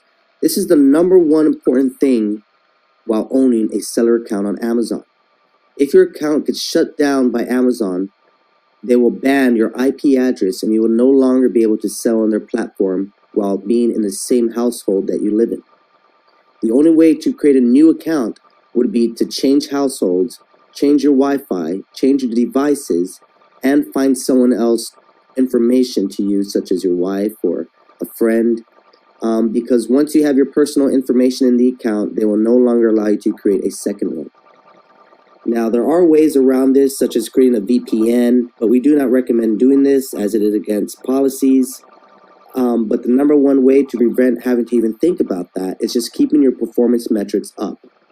And by doing this, Amazon will keep your account going, and they'll start giving you some great things such as shipping eligibilities and more. So to keep your Amazon metrics up, you want to make sure that you keep these things up as follows. Number one, your order defect rate. This is when you receive negative feedback, an A to Z guarantee claim, or credit card chargeback. In other words, if you start canceling orders, this is going to go towards your order defect rate. The order defect rate is a key measure of your ability to provide a good customer experience. It includes all orders with one or more defects represented as a percentage of total orders during a given 60-day time period. The following are the types of order defects. And as we said, negative feedback, an A to Z guarantee claim that is not denied, or a credit card chargeback. Amazon's policies is that sellers have to maintain an order defect rate under 1% in order to sell on Amazon. An order defect rate above 1% may result in account deactivation. That just shows you how serious they are about it. If you go even over 1%, you may get your account deactivated. So you want to make sure you have great feedback coming in, no A to Z guarantee claims on your products, and no credit card chargebacks. Number two, cancellation rate. The cancellation rate is all seller canceled orders, represented as a percentage of total orders during a given 7-day time period. Cancellation rate only applies to seller fulfilled orders. Since you will be drop shipping, this does adhere to you. This metric includes all order cancellations initiated by the seller, with the exception of those requested by the customer using the order cancellation options in their Amazon account. Pending orders that are canceled by the customer directly on Amazon are not included and do not factor in the seller's cancellation rate. Our policy is that sellers maintain a cancellation rate under 2.5% in order to sell on Amazon. A cancellation rate above 2.5 may result in account deactivation. In other words, if you cancel orders, Amazon will gather those orders and make a percentage out of how many you canceled. If you canceled over 2.5% within a given 7-day time frame, then Amazon may deactivate your account. Now, there is a way around this. If your customer wants to cancel the order, then you do not get marked for this. Although if you cancel the order, for example, if you run out of inventory on the supplier's site, then you will get marked for it. This is why you need to keep up with your inventory on the daily to make sure that you know there is stock for your product so that you don't have to cancel that specific order or orders, because over 2.5% can result in account deactivation. Late shipment rate. The late shipment rate includes all orders with a ship confirmation that is completed after the expected ship date. Late shipment rate is represented as a percentage of total orders over both a 10-day or 30-day period. Late shipment rate only applies in seller-fulfilled orders. It is important to confirm the shipment of orders by the expected ship date so that the customers can see the status of their shipped orders online. The following results can occur due to an order with a confirmed late shipment date: increased A to Z guarantee claims, negative feedback, customer contacts, negative customer experience. Our policy is that sellers maintain a late shipment rate under 4% in order to sell on Amazon. A late shipment rate above 4% can result in account deactivation. In other words, if you are shipping out your products, although they're not showing up around the time frame that you promised, Amazon will mark it against your account. So you want to make sure that your shipping is set specifically to how long it's going to take for your product to arrive. If your product is going to take 8 days to arrive, then you don't want to set your account to only 4 days shipment time, just so you could get the buy box.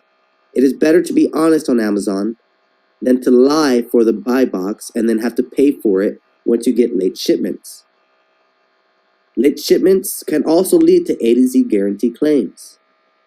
If a customer gets a product 1 day late, they are capable of filing an A to Z claim, getting a full refund, and keeping the product. You will have to give the refund, or actually Amazon will automatically take it out your account, and the customer is able to keep the product. This is why you don't want to be late. There's lots of bad things that can happen from having late shipments.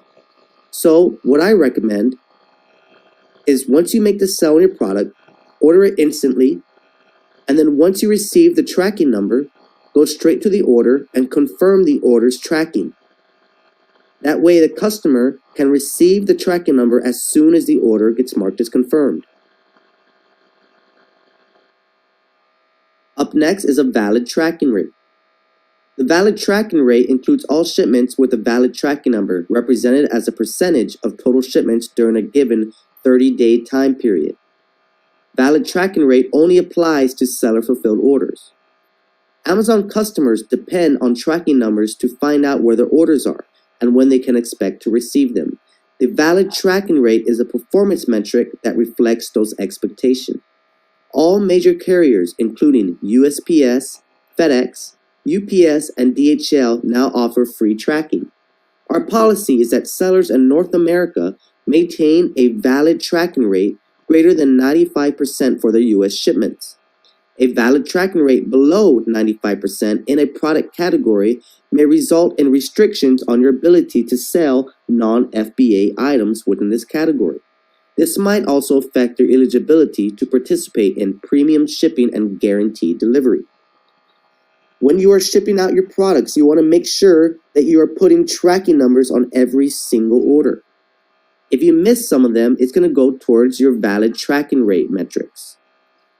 This shows that you did not provide a valid tracking number for this product. Make sure you provide a tracking number for every single order you receive. Once your tracking rate is below 95%, Amazon might restrict you in certain categories or shut your account down. One more thing, never confirm an order without a tracking number. Next, on-time delivery rate. The on-time delivery rate includes all shipments delivered by their estimated delivery date, represented as a percentage of total tracked shipments. On-time delivery rate only applies to seller-fulfilled orders. We consider on-time delivery rate performance when determining which transit times you are eligible to set, which may enable you to promise faster delivery times and improve your conversion. We recommend that sellers maintain an on-time delivery rate greater than 97% in order to provide a good customer experience. However, there is no penalty for not meeting this performance target at this time. If you put a 2-day shipping or 1-day shipping and your item arrives 3 days after, then this will go towards your on-time delivery rate. This will end up resulting in a low late shipment rate. Although specifically the on-time delivery rate does not affect your metrics, it will affect your transit times. So if you're able to offer 1-day shipping and you start missing that 1-day shipment date, then Amazon's going to take away that privilege from you. And last but not least, your return dissatisfaction rate. The return dissatisfaction rate measures the customer's satisfaction with the return experience. The following actions can cause a negative return experience. Negative return feedback rate, when a return request has negative buyer feedback. Late response rate, when no response is provided for a return within 48 hours. Invalid rejection rate, when a return is incorrectly denied. Your return dissatisfaction rate is all negative return requests represented as a percentage of total return requests.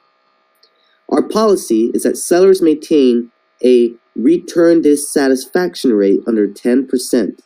At this time, there is no penalty for not meeting the performance target, though customers with unresolved problems are more likely to submit negative feedback and A to Z guarantee claims.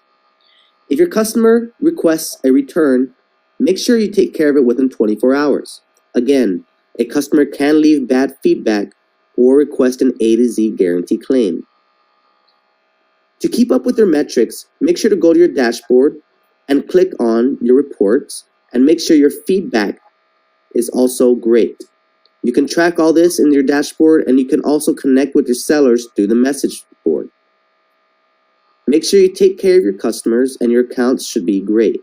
Make sure you ship out your items on time, and your account should be great. If you follow all of these things here, then your account will be in good standings.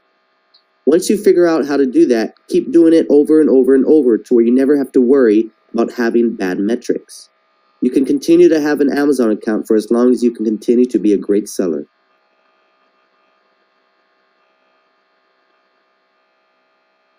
Working with and keeping a relationship with your supplier. Your relationship with your supplier is one of the most important parts about your business.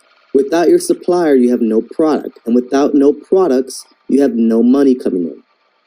The relationships you set with your supplier will also set you apart from their other customers. One thing that you want to do with your supplier is first and foremost to get to know them. Talk with them before doing business with them. Make sure that they are legit. Make sure that y'all work well together. Make sure that they respond in a timely manner. Make sure they understand your needs and wants first before moving forward, because it is your product and you want to make sure that this supplier understands you and your product first. Once you find a good supplier that you feel comfortable with, if you are using Alibaba, then they do have a trade platform where you generally just sign up and purchase the products, and you are protected by their insurance and the programs they have on their site. If you are working with a supplier that is not through Alibaba, then you're going to want to make sure to work up a very good contract with them and make sure that everything is in fine print. Once you got your negotiation and deal down, then you want to order a sample of your product. Do not move forward with ordering tons of bulk products unless you have one product in hand. You want to make sure the product is the right one. You want to make sure that it's profitable and also that the quality is of great quality for Amazon and your brand.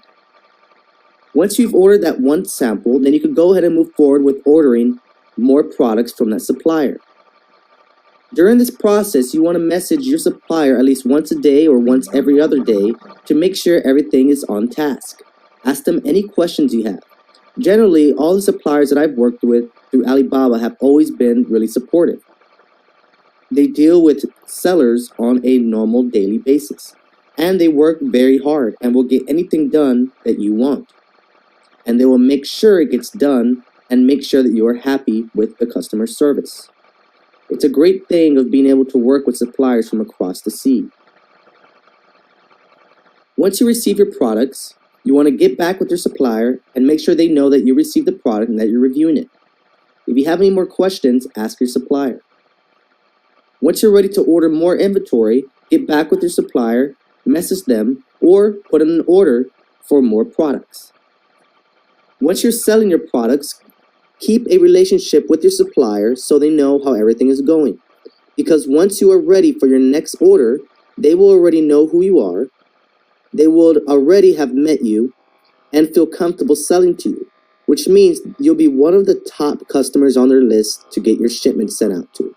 Because once you start running out of inventory on Amazon, you're going to want to make sure that your supplier is on it. If they have hundreds of other customers waiting on them, what are the odds that you're going to be one of the first? Well, you can hire those odds just by having a relationship with your supplier. One great thing to do with suppliers is send gifts to them. Send them cards or postcards. Become their personal friend. I have even flown out to some suppliers in different countries just to meet with them so I can see the warehouse, talk with the supplier, see the product being made, and that gives more trust between you and your supplier. Once you have a personal relationship, then it becomes a more successful business relationship. You want to make sure the negotiations are still in place and in writing during this personal relationship. Business and personal friendship are totally different. You want to keep those separate, but at the same time, making a business relationship a personal one as well. But make sure to keep different negotiations separate, different conversations separate, and make sure that while they are your friend, they are also keeping up with your jobs needed and making sure that they are prioritizing you and your business. Once you find the perfect supplier, stick with them for as long as you can. It will just get better and they'll understand you more. This is how you keep a positive relationship with you and your supplier or manufacturer.